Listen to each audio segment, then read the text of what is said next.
Good morning, good afternoon, and good evening, everyone, and welcome to the world's most exciting classroom. My name is Joe Grabowski, and I will be your host for today. Thank you so much for joining us for our second episode. We are now live. We're going to be coming to you live from Tenerife in the Canary Islands. So the Darwin 200 has made some pretty good progress since it left Plymouth in the UK, and we had our first launch event. In fact, I'm going to share my screen really quickly now, and I am going to show you the map so we can take a little look at the progress that the Darwin 200, the Oosterschelde, has made so far. So you know that we left Plymouth and then spent 10 days sailing on the ocean, a little pause in Spain to avoid a little bit of weather. And then if you visit DARWIN200.com, you can follow this incredible virtual map and you can see what's happening along the way. So you can see the ship is now here in Tenerife in the Canary Islands. But what's really cool is all along the way, we're uploading these little photos and little video clips. So you can kind of follow along with the Oosterschelde and you can see some of those videos, some of those pictures coming in real time and really be part of this really exciting expedition. So I'm going to come back from that screen share now. You can find that map at DARWIN200.com. And as I mentioned, the ship is now in Tenerife. It took 10 days to get there, and I'm going to share a little video clip so you can watch a few little segments of the ship arriving here in Tenerife.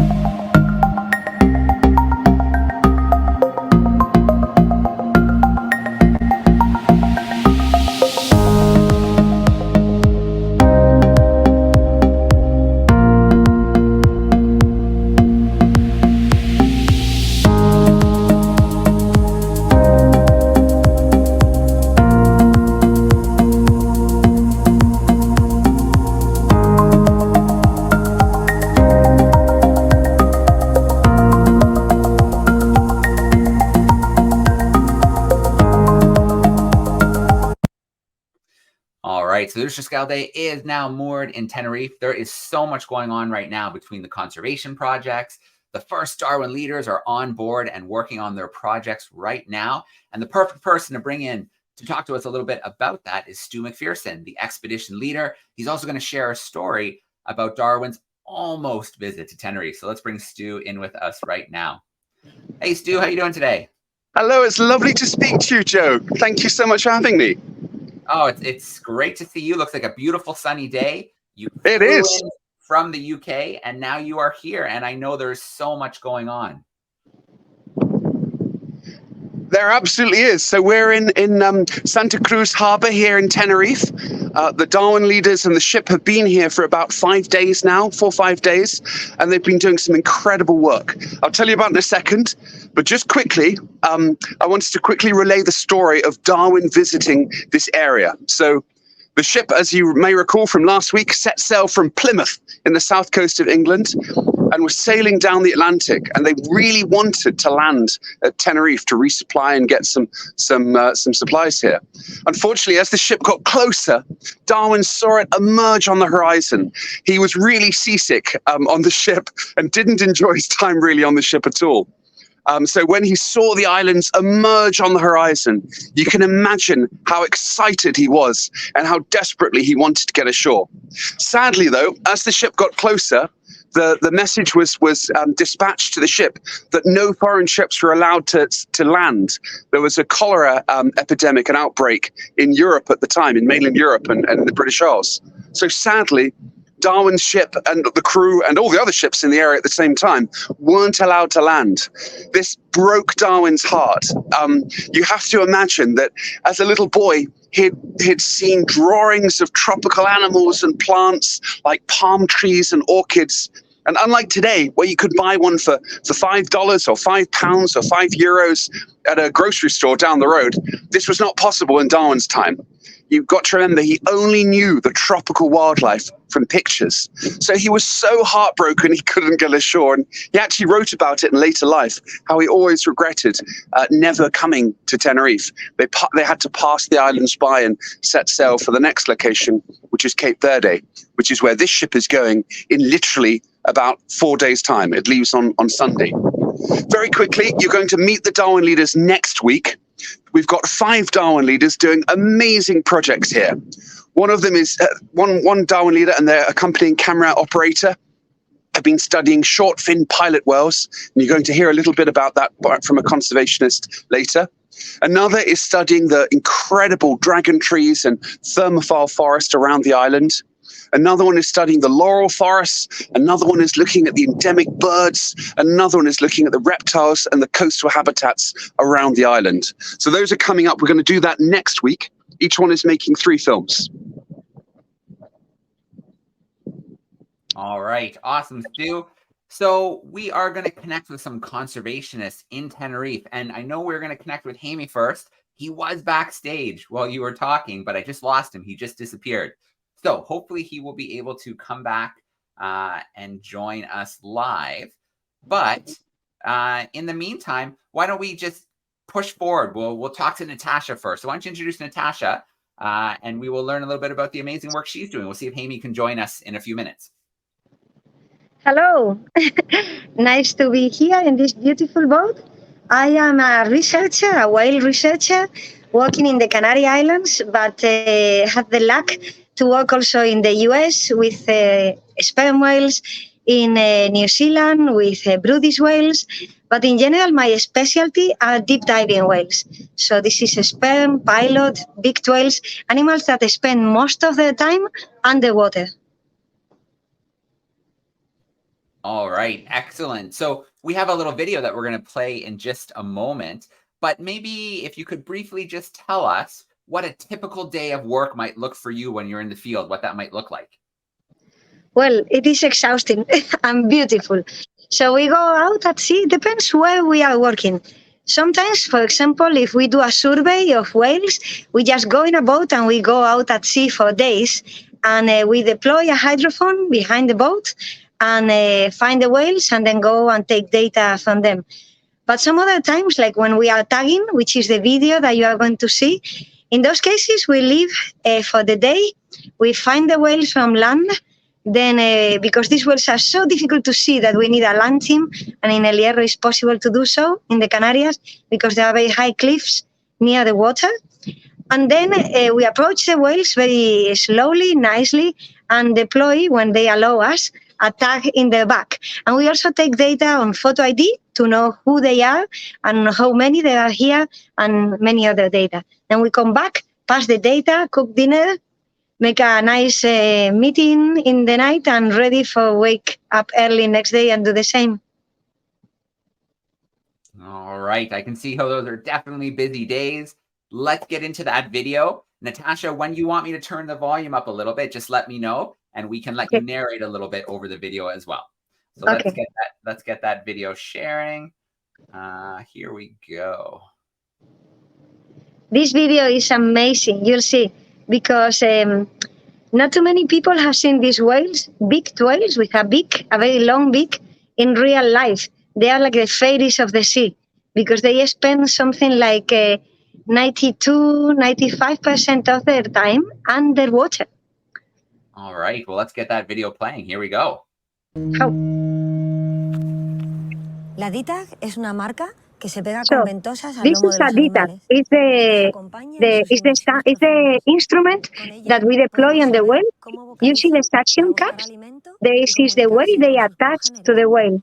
And you see the antenna in behind my hand. That was the radio to find the tag again, because we don't leave it in the water. So we put them in these whales. This is a shot of Blainville's beaked whales, one of the 23 species of this family. They are all very deep divers, and very little is known of them. So we use this small boat, we call it ROAS, and this is the land station. We have large binoculars and small binoculars to find the whales. It's a team. Okay, now this person has seen the whales and is telling the data on the magnetic angle and the reticle, which is a line in the binoculars that tell us the angle of the sighting with respect to the horizon. With that data, the computer is able of knowing where the animals are, and we are sending by radio our position to the computer also. So they tell the boat, okay, here you go, it is 1K to the whales go. Here we are trying to attempt to tag it. So maybe you can raise the volume now.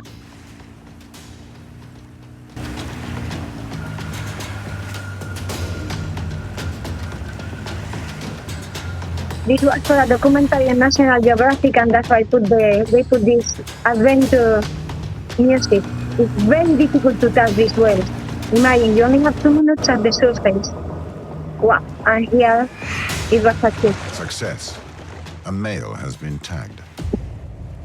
When it surfaces, the tag signals its location to Natacha's team, who track it day and night, on land and at sea. After more than 24 hours, the tag is released, and Natacha can recover it from the water.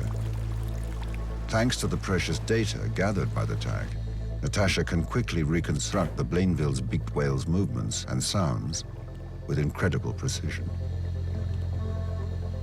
Un sitio de Blainville descansa So en this is an superficie animation unos 5 that was done by the company who made the documentary, which is called St. Thomas Production.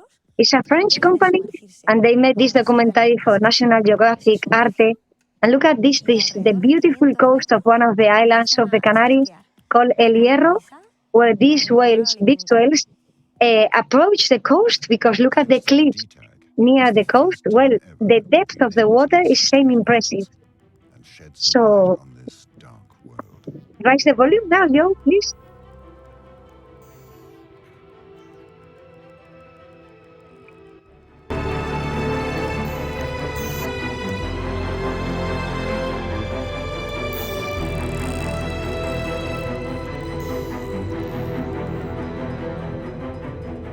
Cuando encuentran una presa que les gusta, Okay. pasan de la fotografía So, acústica, que son los thank you, Joe. chasquidos, al vídeo acústico. So you que son hear, chasquidos emitidos well, por you una could alta hear in the video, tasa de repetición. Y esto les if we will permite hear it all the sound, seguir a la some presa con clicks. mayor precisión This is the y way they regresión look al for mar. food.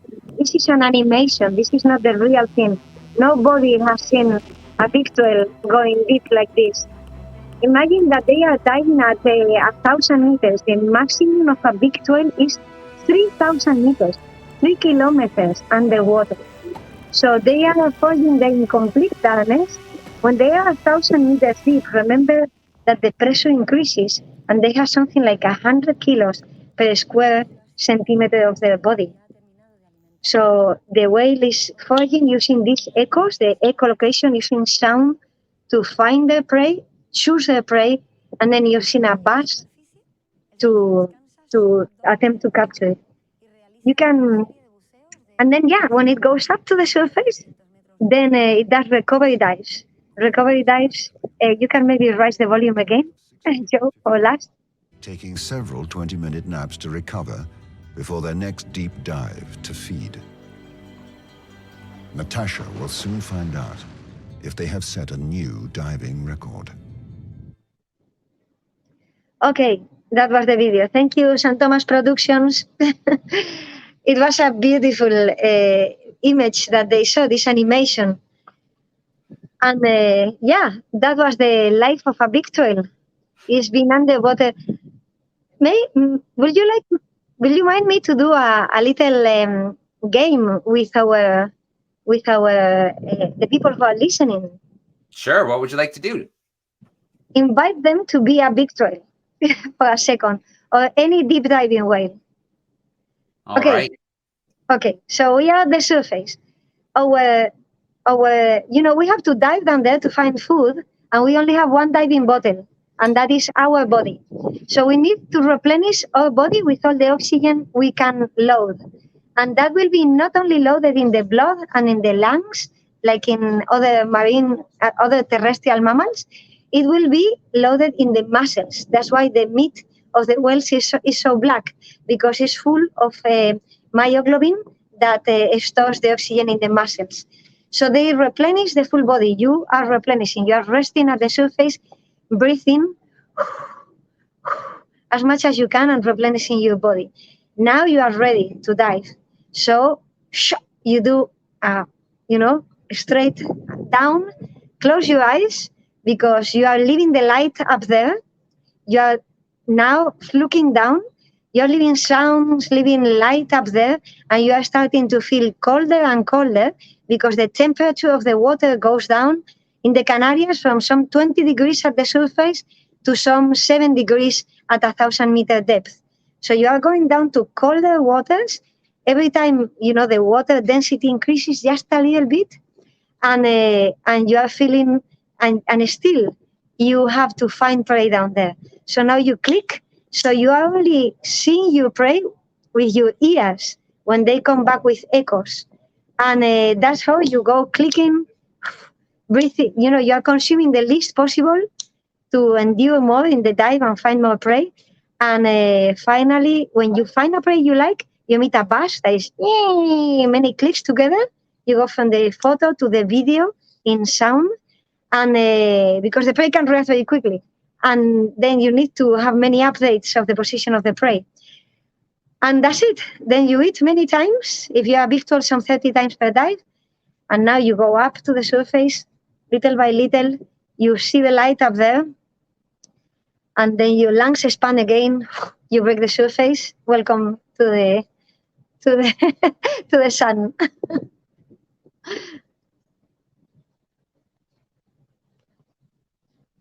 Amazing, Natacha. I think our audience tuning in felt like they were a beaked whale there doing a dive and hunting for their prey. Now, before we let you go, Natacha, I would love to play a couple of the little sound clips you shared with me. I have those ready to play. And then we're going to switch over to Jaime, who I can see is backstage, and they're out in the field waiting for us. So we're going to go out onto the island into the field. So we'll be right with you, Jaime. So before we switch over there, I want to play these little clips, and maybe you can tell us a little bit about what we're listening to, Natacha. So I'm going to queue up the first one. And the first one is, oh, here it is. So this one is called Sprint. So let's listen to this one.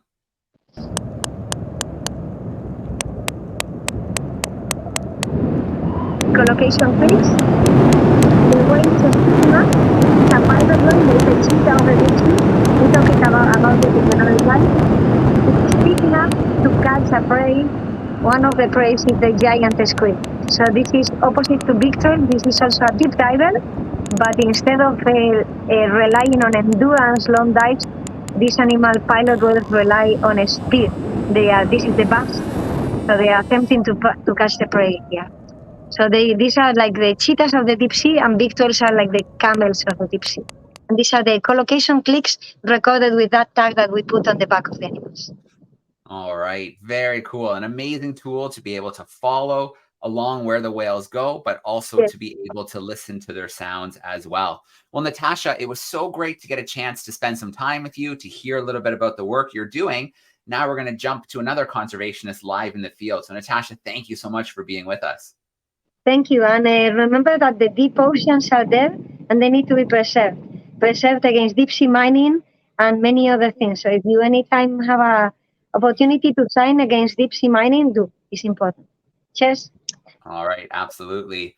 Stu, I know you are going to make a little speed run for us for a special surprise, but I'm going to join Jaime in the field now, and we're going to learn a little bit about some of the plant life. All right. Let's bring Jaime in with us right now. All right. So joining us live from the field. Hi, Jaime. How are you? Very well. Sorry that we couldn't connect earlier, but we are very high. We are close to 2,000 meters, and sometimes the signal is not very good. So we were inside a lava tube. We have been filming there with my friends Tom and Elliot, that they come all the way from the United Kingdom as part of the DARWIN200 project. And now we are here very close to this fantastic pine forest that is at my back. The pine is an unbelievable being, because it's resistant not only to the fires, but a high amount of volcanic gases. During the volcanic eruption of La Palma, the pine resists a high concentration of gases, and because of that, we know it's very well adapted to the natural history of Canary Islands. So you know that the Canary Islands are 8 islands. They are very close to the biggest desert on the world, that is Sahara Desert. So we get a lot of episodes of Saharan dust. And the volcanic, the islands are volcanic. They are absolutely volcanic, all of them. So they are layers of volcanic material coming from the bottom of the sea. And for example, Tenerife is 7,500 meters high from the bottom of the sea. So it's the third volcanic edifice in the world, the third higher volcanic edifice in the world. So we have just visited the Teide National Park that is in the center. Is one of the most important environmental protected areas is on the island. And this volcano is really impressive. For many centuries, people from all over the world, especially people traveling from Europe to America or going to the south part of Africa and cross the Canarian seas, thought that the Teide was the highest peak in the world. So that's it's obviously wrong, because we know now that the Everest is the highest peak, but in the past many people thought that. But the Canary Islands, that some people consider the Galapagos of the Atlantic because of their outstanding natural values, attract the interest of many scientists all over the world. For example, the father of the modern geography, Alexander, and he just described the different layers or the different floors of vegetation, you know, and every floor is a different ecosystem. From the coast, we have the coastal ecosystem made by basically by species that are resistant to the salt and very warm conditions. Some species are associated to the sand, and then if we are ascending, we have a kind of a garden of euphorbias. Euphorbia, they are beautiful plants. Some of them are similar to cactus, but they are not. And then as we are ascending, we have a forest of thermophilic forest that is actually a friend of the warm temperatures. We have the fantastic dragon tree in this ecosystem, and we have also the Canarian palm tree that is worldwide famous. After that, the thermophilic, we have in the north coast, we have Monteverde or laurel forest. And laurel forest is a relictic forest. That means that forest covers the coast of the Mediterranean Sea, the European coast and the African coast many million years ago. But at around 4 million years ago, that forest disappeared from the Mediterranean Sea and only remains in Canary Islands, in Madeira, and in Azores Island. By the way, Canary Islands is part of what we call Macaronesia in Greek. That means islands of happiness, because the Romans and the Greeks consider that in Canary Islands you have the garden of the beauties, you know. So the vegetation, we have several similarities with Madeira and Azores Island.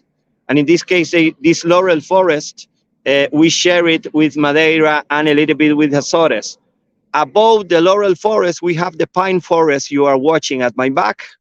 Is from 800, 900 meters above until 1,200, 1,400 meters. And then we have the high mountain ecosystem that is exclusive only of 2 islands of the Canarian archipelago, that is Tenerife and La Palma. And you have to imagine that the island of Tenerife is quite old. The eldest part of it is 11.6 million years old in the southwest of the island, Barranco del Infierno. And then we have another part that is quite old, is Anaga, that is between 7 and 9 million years. And then we have Teno, very close to where we are in the west, that is between 5 and 8 million years. Because of that long period, you have to imagine the amount of volcanic eruptions we have had and the amount of volcanic material that has piled to form the island. Basically, we have 2 main types of volcanic materials. We have pyroclast, that is a small fragment that the volcanoes expel, and they travel up from the vent. They are quite light, and some of them are because the size of the grain is very small, they can travel to many kilometers, you know? And then we have the lava. The lava is a more solid material that actually are expelled by the volcano, but go down the slope, you know, and it's a mixture of a solid material that is not able to melt, liquid material that is melted on the magma, and then the third component is a lot of gas. The gas is the main trigger of the volcanic eruption. Whenever you have the magmatic chamber completely full of material and with a lot of gas, you have the volcanic eruption. The last volcanic eruption in Tenerife was in 1909, but the last in Canary Islands was in 2021, and it was in La Palma, in an island that is very close to Tenerife, and I was working in that volcanic eruption for 60 days. It lasts at around 83 days. I was working there for 60 days with people from all over the world, volcanists, people specialized in volcanoes from other places, many places in the world, more than 1,000. And it was a really good laboratory to understand the volcanic eruptions. On the other hand, it was bad because a lot of people lose their properties and they suffer a lot of damage. So, I mean, that's two sides of the volcanic activity. You have a construction site that is actually very good. Without the volcanoes, we wouldn't be able to live in Tenerife. But on the other hand, you have the destruction side that is not actually very good. So, I mean, we have to live with it. We have to learn how to live with volcano. In the foundation, we spend, quite a few time going to schools, teaching the people about volcanoes and teaching about the menaces and the opportunities. But we also spend a long time teaching people from everywhere how to behave or giving the right values to behave in Canary Islands. Because we receive, you are not going to believe this, kids and girls, we receive 5 million tourists every year. Our population in the island is 1 million persons, but we receive 5 million tourists every year. So that's a lot. And as you can understand, a lot of people behave very well, but other people don't know very well about our outstanding values. So we actually organize campaigns. We go to schools like the places where you are, and we actually teach the young generations how to understand how important are the natural values of Canary Islands. And we also make campaigns for public in general and for the tourism sector. Canary Islands receive 15 million tourists every year, so you can imagine that is a lot. In an archipelago that is only 7,500 kilometers square. We are pretty close to the size of Galapagos, but Galapagos has 25,000 people. Canary Islands has 2 million people. So you can imagine that put a lot of pressure in the territory. So thank you very much for listening to me. And I hope that you find this quite interesting. Okay? Jaime, thank you so much for that information about the Canaries and the volcanic activity on the islands. And of course, why the conservation work that you're doing is so important with so many people living on the islands and then so many millions and millions of tourists visiting every year. So you mentioned a species of plant or the endemic euphorbia. And I have a couple little video clips here of some of those euphorbia that are kind of cactus looking here that Stu shared with me. So I'm going to play that really quickly. And then maybe you can tell me a little bit about what we're seeing here, the plants that we're seeing. So I'm going to play this little video here.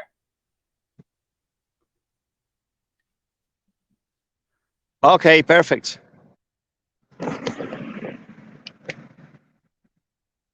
Oh yeah, you can see there that one that is like a chandelier is Euphorbia canariensis, and the Aboriginal population used to them for fishing, because the latex that contains that is toxic.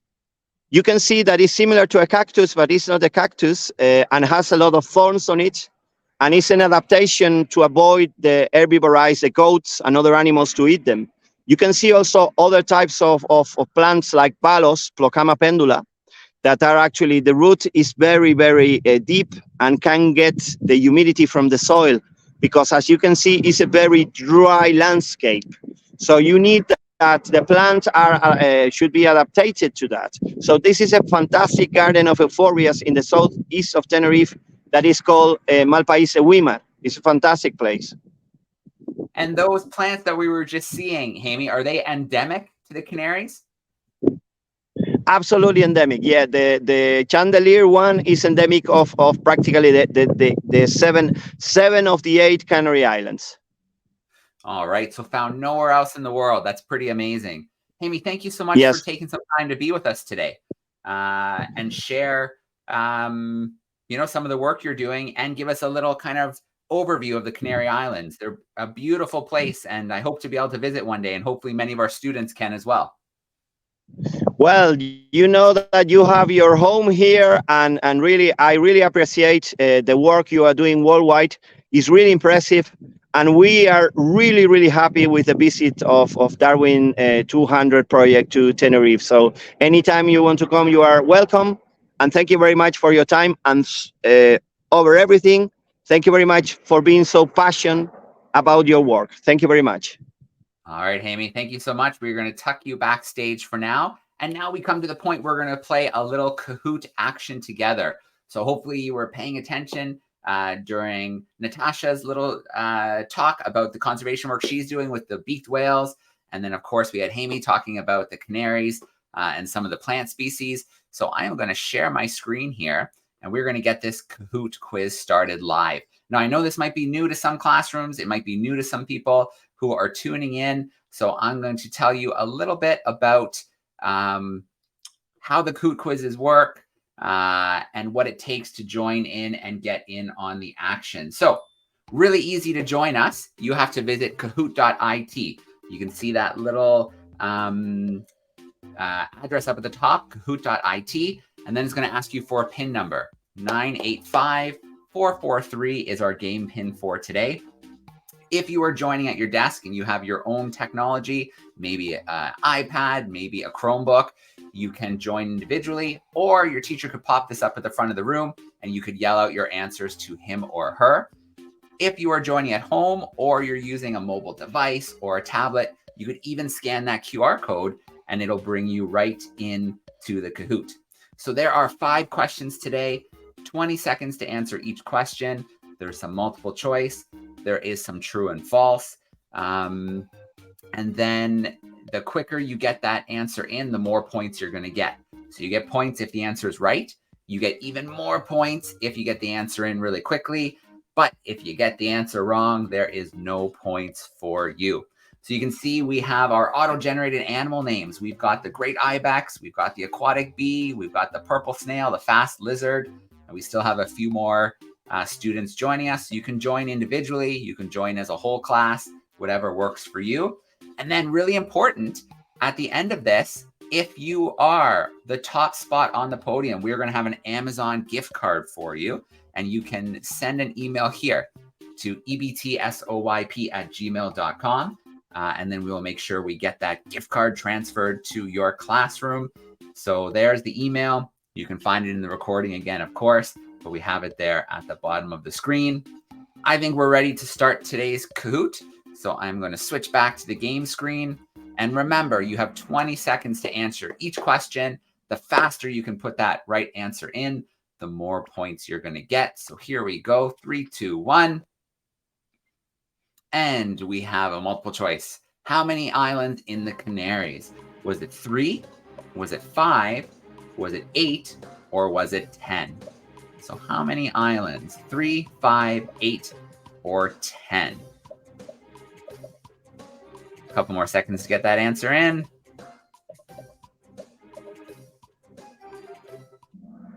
All right, we learned from Jaime today there are 8 main islands in the Canaries, and most of our crew went with 8. Good job. We've got the super bison holding down that top spot, and we are going into a true and false question. The Canary Islands are volcanic islands. Is that true or is that false? Are the Canary Islands volcanic islands? True or false? Got about 10 seconds to get your answer locked in for this one. The Canary Islands, are they volcanic?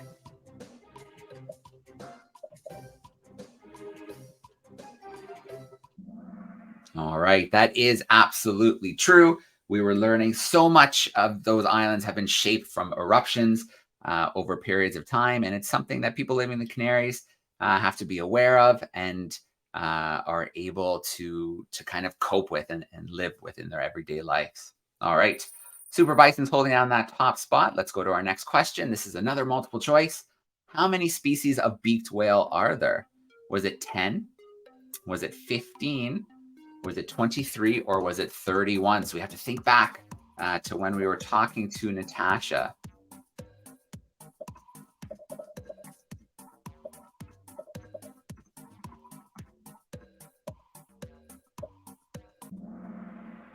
All right.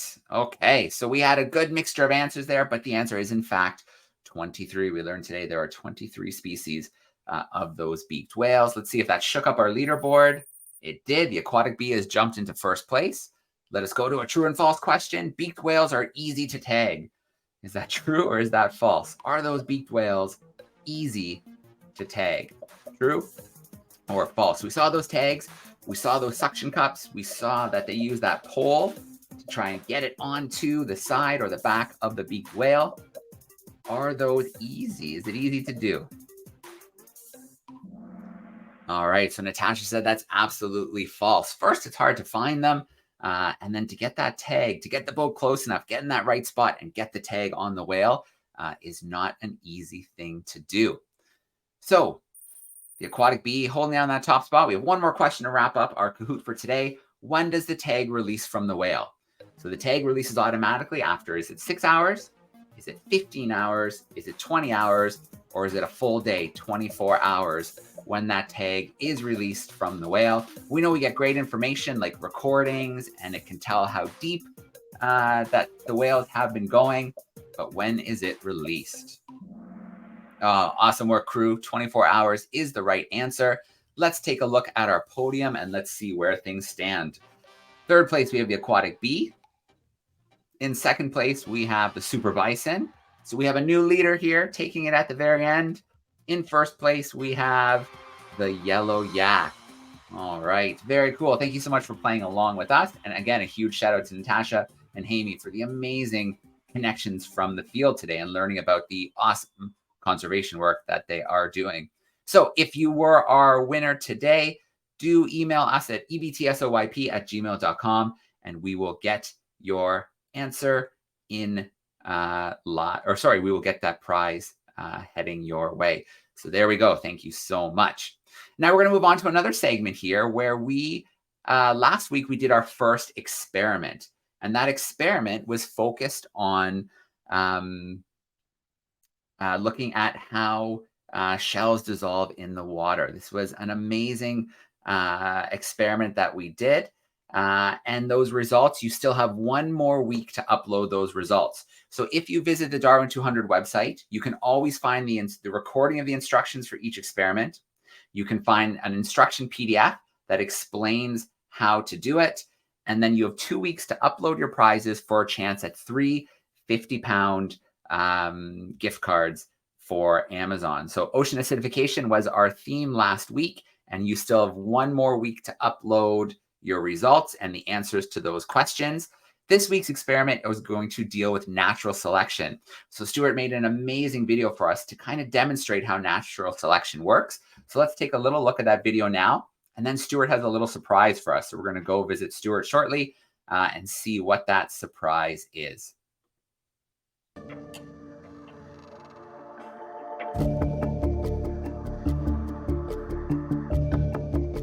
Charles Darwin is best known for his work concerning the theory of evolution. He published a very, very important book called On the Origin of Species that advocated that the species that we see today are the result of natural selection, a process by which the population has changed through time through selective processes. I'm going to show you how that works. This is a massive oversimplification, but in essence, the principle of natural selection is relatively simple to understand. Imagine a rainforest with a population of insects. Within that population of insects, some are yellow, some are pink, some are red, some are blue, and some are green. There might be a predator, in this case, a lizard, that wants to eat those insects. Which ones do you think it will eat first? Well, it's probably going to eat the ones that it can see first. So these yellow ones are probably going to be gobbled up first. So let's get rid of them. Then maybe these pink ones here. Then last of all, perhaps these blue ones and the red one there. It's less likely to eat the green ones because they're camouflaged and hidden. Over millions and millions of years, these green insects are more likely to survive and more likely to reproduce, so will become more and more numerous, whereas the other coloured ones are less likely to survive and less likely to reproduce, so over time will gradually be replaced or at least become less numerous. As a whole, the population then will trend towards these green individuals. This was the basic idea that Charles Darwin put forward, and it explains how animals and plants, and in fact all organisms, change and evolve through time. This simple principle explains why you have different organisms in different habitats around the world. So for example, on the forest floor, there's different ecological dynamics.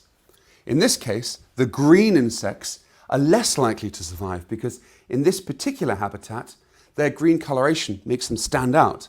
So our predator would eat them first, whereas it's more likely to not see the black insects and this reddish brownish one.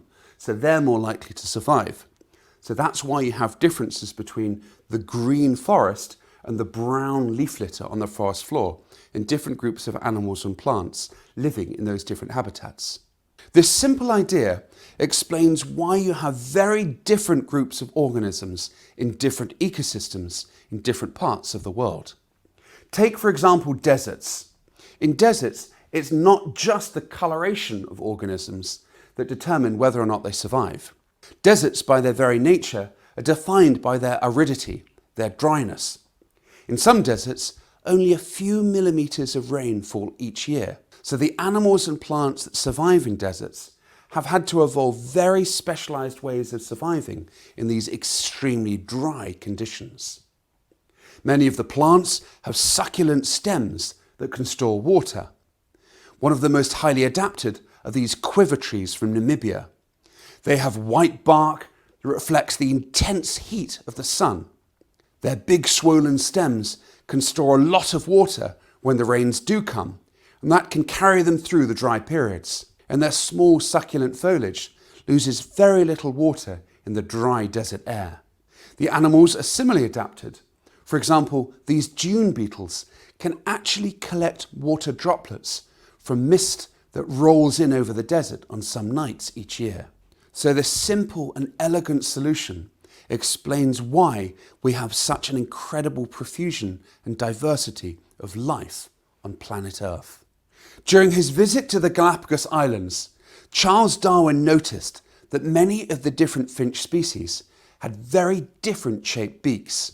Why do you think the shape of the finch beaks vary so greatly? What is it about their beaks that enable them to survive? Write down your thoughts and upload your ideas via the DARWIN200 website to take part in this week's competition. We'll go through the answers in 2 weeks' time. Good luck and see you next week. All right, so another very cool demonstration to go along with our first experiment, the ocean acidification experiment. Hopefully your classrooms have been able to try it at the back of your classroom, but you still do have a week now to give it a try, answer those questions, and submit your answers. Remember that the recording of the instructions is going to be on the DARWIN200 website. An instruction PDF will be there as well.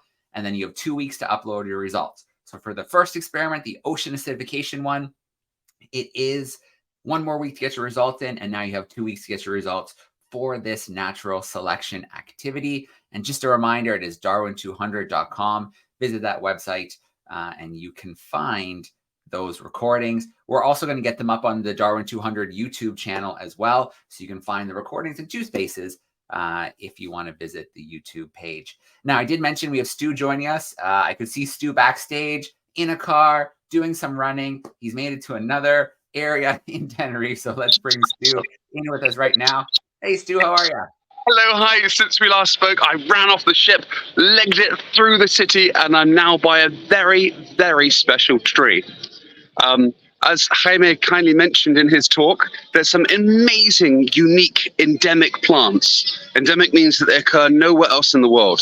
And one of them is called the dragon tree, or Dracaena draco. And there's an amazing one right here.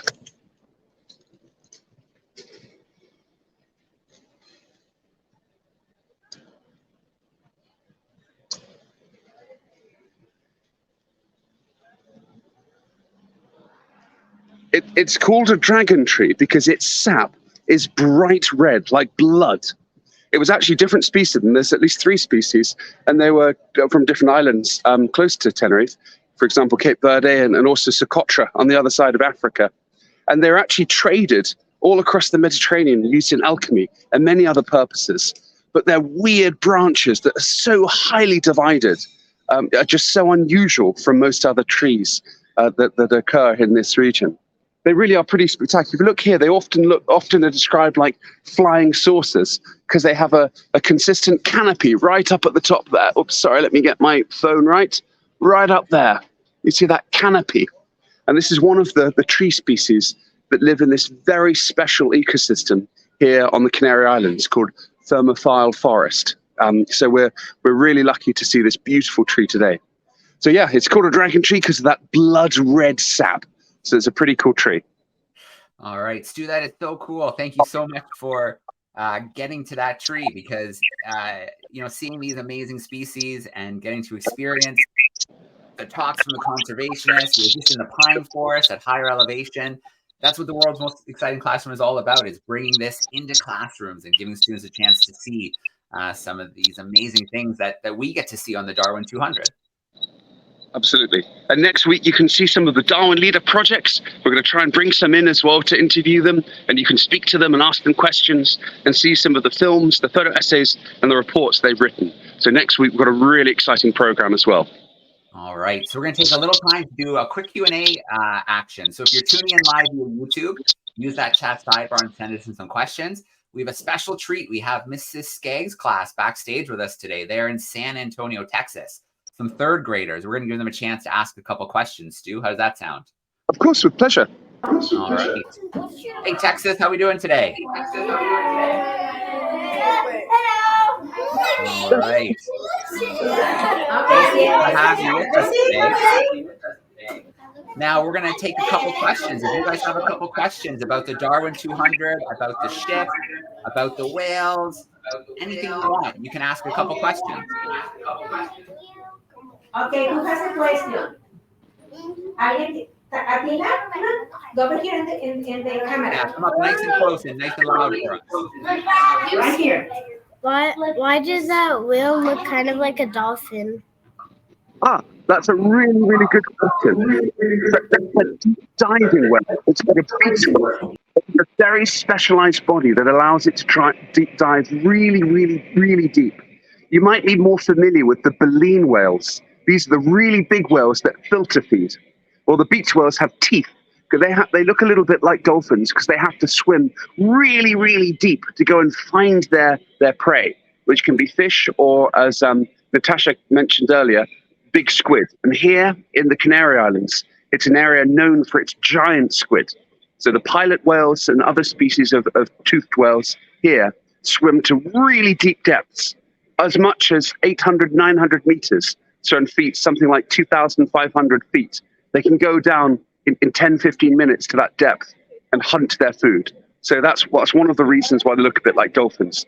They've got to have streamlined bodies that are very good at swimming fast and going down deep into the world's oceans.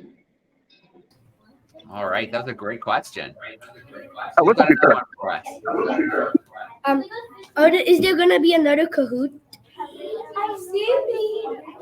So that's a great question. Every week we're doing the world's most exciting classroom.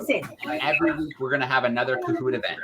So yeah, if you join in throughout the school year, we're going to be doing a live event every single week. Some weeks maybe even 2. ¿Tienen preguntas sobre esto? Questions about the presentation? Okay, the last question. Okay. One more question. Have a seat. How long can they live? Which the whales? Yeah. The whales live for decades. Each species is a little bit different. Many of the deep diving beaked whales can certainly live 40, 50, 60 years. Some of the great baleen whales are thought to live even longer. So it does depend a little bit on the species and which part of the world they live in, but certainly decades, certainly many, many, many decades in length. They're lucky. All right, thank you. Mrs. Skaggs' class, thank you so much for joining us from Texas. As school comes back in Canada and the US and the UK, we'll have more classrooms sneaking in backstage to join us in that way. And then, of course, any number of classrooms and general public, anybody interested can tune in live to events on YouTube or check the recordings of the world's most exciting classroom if you couldn't make it live. So we have Mr. Hancock joining us. He is an educator here in Canada, in Ontario. His class isn't back yet, but he's in his classroom getting ready. And he wants to know about the dragon tree. Are they only found in the Canaries, or are there a few other spots that they can be found? So they're very unusual distribution. They occur across the north of Africa, on Socotra, which is an island in the Gulf of Aden, over on the other side of Africa. They occur in the Canary Islands and in Cape Verde. My understanding is this particular species, which is Dracaena draco, occurs only here in the Canary Islands. There's a different species on Cape Verde, and certainly the one on Socotra is definitely a different one. So they're very localized and very, very specialized to these dry island environments and dry North African landscapes. They're very specialized trees. And you can see it from their leaves. They're very drought adapted.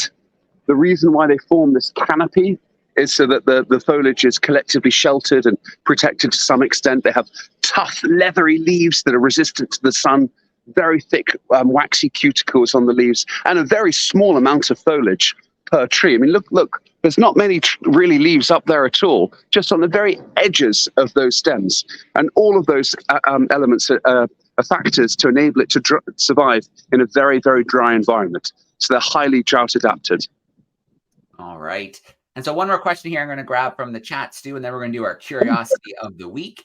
So we have a master's student who just graduated from wildlife conservation, and they're curious about opportunities to join the expedition. So I think maybe if we could talk about just briefly how someone could apply to be a Darwin leader, because that could be an excellent opportunity. That's a great idea. That's a wonderful question. So we're looking for the world's best young conservationists. So unfortunately, you do have to be 18 and above. But if you want to come on the ship in the ports, we're looking for conservationists that have done amazing things. People that are born with that burning flame inside of them to change the world.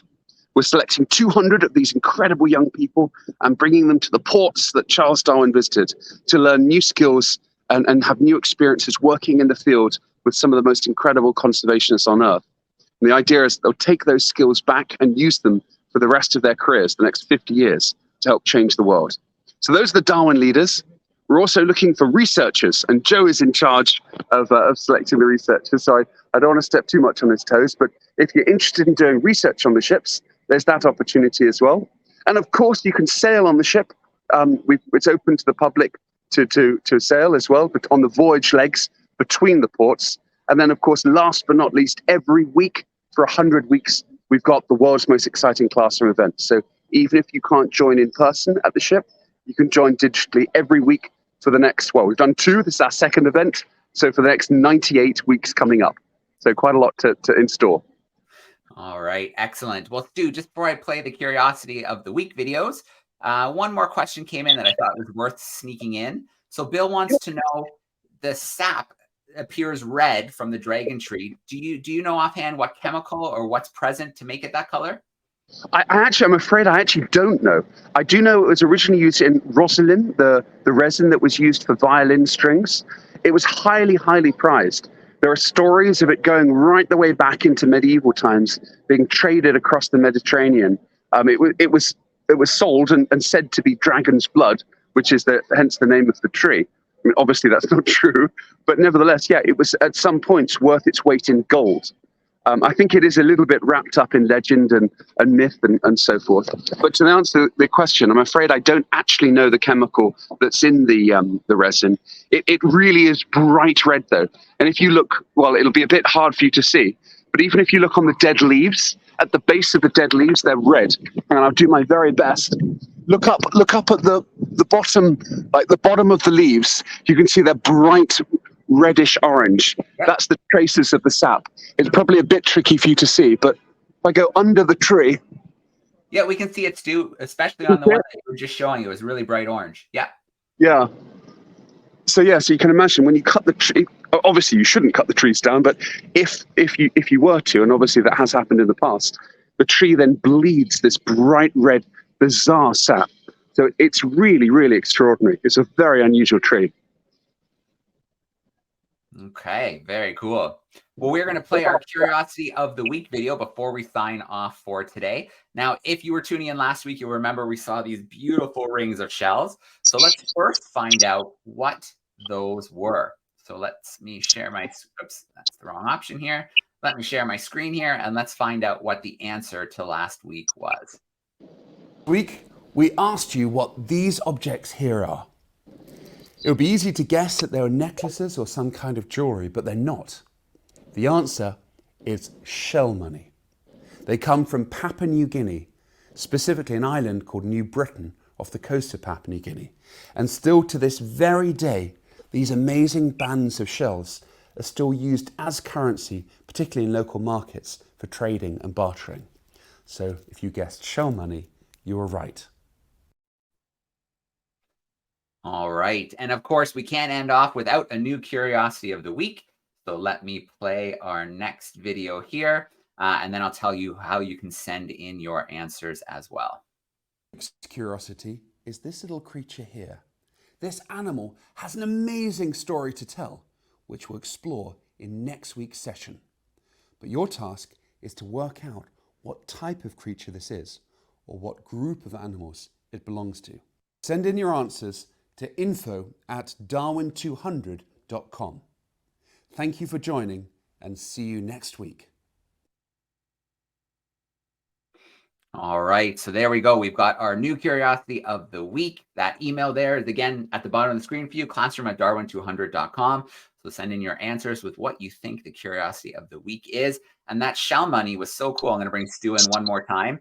Stu, that shell money is absolutely beautiful. And yeah, I hope some good guesses came in last week. Absolutely, we had lots of different guesses. A lot of people did think it was a necklace, though, which I'm sorry to say isn't correct. But yeah, I think we did have 2 people that guessed shell money, so they got it absolutely spot on. Do send in your ideas for what that extraordinary creature is that you saw in the last Curiosity of the Week little clip there. We'll reveal what it is and what group of animals it belongs to. And it's not what you think. It's not. You have a little look in your books and see if you can identify it. It's not what you might imagine. It's a bit of a surprise on that one. So it was lovely speaking to you today from Tenerife. All right. Well, Steve, thank you so much. You'll have to say thanks to Jaime and to Natacha. It was so great to have the conservationists joining us and sharing the important work that they're doing. And we can't wait for our next event, which we will blast out through newsletters and emails and social media to make sure we have everybody joining us. And we can't wait to see those Darwin leader projects, the first ones coming in and completed. Absolutely. Thank you so much for joining us. And thank you for having me today, Joe. All right. And to wrap up for today, we need to thank our sponsors. This is an incredibly complex expedition, spending 2 years following Darwin's voyage of the Beagle around the world. And without the help of our generous sponsors, it would not be possible. So to end off today's event, I'm going to share a little clip to thank our sponsors who are so important to making the Darwin 200 a reality.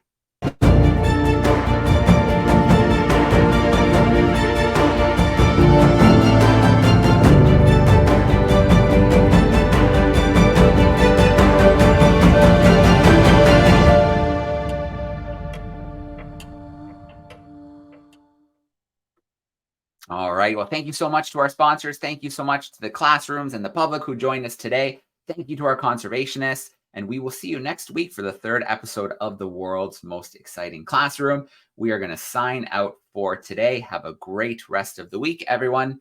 We'll see you next week.